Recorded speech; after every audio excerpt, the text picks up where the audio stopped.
আসসালামু আলাইকুম। আজকের ভিডিওটা একটা চ্যালেঞ্জিং ভিডিও। এই ভিডিওটা করতে আমাদের ২-৩ দিন সময় লাগছে। ২-৩ দিনের ভিডিও একত্রিত করে আপনাদের সামনে উপস্থাপন করার চেষ্টা করব আজকে ইনশাআল্লাহ। তো আজকে আমি যাব হচ্ছে আমাদের ঘাসের জমিতে, যেটা এখন পর্যন্ত আমাদের খামার থেকে সবথেকে দূরের জমি। যেখান থেকে ঘাস আনতে আমাদের অনেক সময় লাগে এবং অনেক দূর যেতে হয়। এটা আমাদের গ্রামের না, যদিও আমাদের পাড়ার একদম শেষে। তো আমি যাচ্ছিলাম, আমি কোথাও গেলে মোটামুটি আমার সাথে ২-৩ জন মানুষ থাকে। মানে আমি একা যাই না, আমি বের হইলে দু একজন থাকেই সাথে আর কি। ওই আমার সাথে কাজ করতে গেলেও যায়, আর আমি কোথাও ঘুরতে গেলেও তারা আমার সাথেই থাকে। তো চ্যালেঞ্জটা হচ্ছে আমার নিজের সাথে। আমি আজকে এই জমির সমস্ত ঘাসগুলি কেটে নিব। এখানে প্রায় ৯ শতাংশ, ৯ ডিসিমেল জমি আছে। এই জমির সমস্ত ঘাস আমি কেটে নিয়ে যাব একদিনে। এইটা আমার প্ল্যান আজকে। এর কারণ হচ্ছে এটা চ্যালেঞ্জ না। অনেকে, আমি যেহেতু প্রথমে বলছি যে এটা আমার চ্যালেঞ্জ চ্যালেঞ্জ এই জন্যে বলতেছি যে এই জমির ঘাস দিয়ে আমি হচ্ছে অন্য জমিতে লাগাবো। মানে আমার কাটিং দরকার। তো আমার এক বড় ভাই ছিল এখানে, ভাই বলল যে আমার ঘাসের জমিটা একটু দেখো। মানে উনি এই জমিতে ঘাস লাগাবে, তো আমার একটু দেখাইতেছিল যে ঘাস এখানে লাগানো যাবে কিনা। তো ওনারা হচ্ছে এইখানে প্রায় ৫ বিঘার মতো জমি। আমাদের এখানে ৫২% হচ্ছে বিঘা। অনেকে আপনারা জিজ্ঞেস করেন যে আপনাদের এখানে বিঘা কত শতাংশে। আমার মনে হয় সারা বাংলাদেশের মধ্যে আমাদের এখানে বিঘা সব থেকে বড়। মানে ৫২% ১ বিঘা, ৫২ ডিসিমেলে ১ বিঘা মূলত আমাদের এখানে। তো আমার চ্যালেঞ্জটা ছিল, যেহেতু সমস্ত ঘাসগুলি আমি নিয়ে যাব, আর আমার ঘাস কাটার ক্ষেত্রে অনেকে আমাকে সাহায্য করে, কিন্তু ঘাস বওয়ার ক্ষেত্রে, আমরা বওয়া বলি, মানে বহন করার ক্ষেত্রে আমাকে কেউ তেমন একটা সাহায্য করে না। কারণ এই ঘাসগুলি অনেক ভারী এবং এই ভারী কাজগুলি সবসময় আমারই করতে হয়। আপনারা যারা মামাকে দেখছেন, তো মামা আর আমি এই কাজটা সবসময় করি।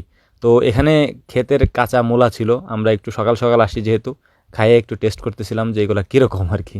তো যাই হোক, এইখানে ভিডিওতে যাদেরকে দেখতে পাচ্ছেন, এখানে আমার আব্বাও ছিল, রাব্বি ছিল, তারপরে আরও ২টা ভাইস্তা ছিল, তারপর এক গ্রাম প্রতিবেশী ভাই ছিল, চাচাতো ভাই। তো আমরা সবাই মিলেই মূলত কাজ করি, কারণ আমাদের জমিগুলো যেখানেই থাকুক, আমি যেখানেই থাকি দু একজন আমার সাথে থাকে, যেটা আগেই আপনাদেরকে বললাম। তো এই পর্যন্ত কাটা হয়েছে। এখন যেহেতু আমি কাটতেছি, এই জন্য হচ্ছে আমি আমার গায়ের থেকে শার্টটা খুলে নিছি আর কি। কারণ শার্টগুলো আমাদের পরতে হয় এই মানে ঘাসগুলোতে প্রচণ্ড পরিমাণে হুল থাকে আর কি।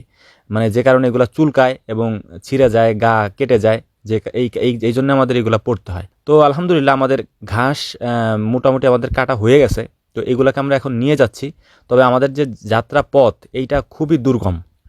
এখান দিয়ে হচ্ছে মাটির রাস্তা, মানে হালটের মধ্যে দিয়ে আমাদের যাইতে হয়, এবং এখানে ওঠার জন্যে যে রাস্তাটা আছে এইটা খুবই দুর্গম এবং এখান থেকে উঠা যায় না।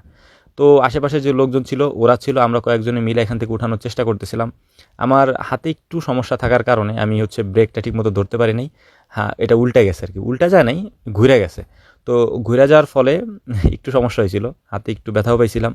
তো যাই হোক, ফার্মে চলে আসছি। আসার পরে বলতে পারেন অনেকে যে জামা চেঞ্জ হয়ে গেল কীভাবে। তো এইটা হচ্ছে আরেকটা পার্টের ভিডিও। আমি যেহেতু আপনাদেরকে বলছি, অনেকগুলো পার্ট মিলে আমরা একটা পার্ট বানাইছি। তো এক ভাই আসছিল আর কি, ভাই বলতে আমাদের এআই কর্মী যিনি, মিরাজ ভাই, উনি আসছিল। উনি আইসে গাভীকে বীজ দিয়ে গেছে আর কি। ওই দিন একটা গাভী ডাকছিল, আমি বাড়িতে ছিলাম না, তো আইসে দেখলাম, আমি বলে গেছিলাম বাড়িতে যে শাহিওয়ালের একটা বীজ দেওয়ার জন্য। আমরা গরু বাইছে বাইছে দিই আর কি, কোন গরুকে কোনটা দিব আলাদা আলাদা করে দিই আমি আর কি। বিশেষ করে হয়তো এই থিওরি আপনাদের কারোর সাথে মিলতে নাও পারে। তো যাই হোক, এইখানে আমরা ফোনটাকে হচ্ছে রাইখে দিছিলাম নিচে। আমরা যেহেতু এই ভিডিওটা ফোন দিয়ে শ্যুট করছি, তো ফোনটাকে এখানে রাইখে দিয়ে তারপর হচ্ছে আমরা ভিডিও করছি, কারণ আমরা দুজনেই হচ্ছে কাজ করতেছিলাম। ভিডিও করার মতো আমাদের হয়ে ছিল না, আর একটা ভিডিও করতে আমাদের অনেক সময় লাগে, আর অল্প অল্প ক্লিপ আমরা রাখি। আর এইখানে যে অংশটা দেখতে পাচ্ছেন, এইটা হচ্ছে যেখানে আমি ভিডিওটা রাখছি, এখানে প্রায় ৫-৬ জন মহিলা ছিল, মানে এলাকায় তারা আমাদের ভাবি হয় আর কি। তো ওনারা পিছন থেকে ভিডিওর পিছনে ছিল যদিও। তো ওনারা দেখতেছিল আর কি আমরা কীভাবে ভিডিও করি, যেহেতু আমাদের ভিডিওগুলো সবাই দেখে মোটামুটি।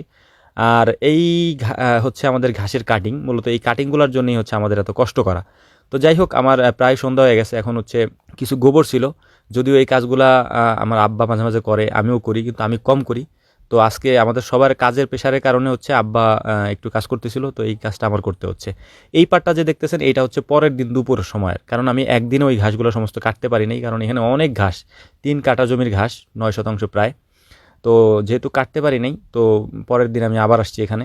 তো ঘাস অলরেডি তখন কাটা হয়ে গেছিলো, কারণ যেহেতু আমি আপনাদেরকে বলছি ঘাস আমি একা কাটি না, ২-৩ জন মিলে কাটি আমরা, কিন্তু নেওয়ার বেলায় আমি একাই নিই। মানে যেহেতু এটা ভারী কাজ, এটা কেউ নিতে পারে সবাই, কিন্তু এটা অনেক ভারী, যে কারণে ভারী কাজটা আমারই করতে হয়। তো এই ঘাসগুলা অনেক ওয়েট থাকে, যে কারণে আমি একাই করি। এইখানে যে ইয়াটা দেখতে পাচ্ছেন, মানে পেটটা তৈরি করা হচ্ছে, এটা হচ্ছে আপনার শশা চাষ করা হচ্ছে এখানে। তো আলহামদুলিল্লাহ আমাদের কাজও প্রায় এখন শেষ, আমরা চলে যাব।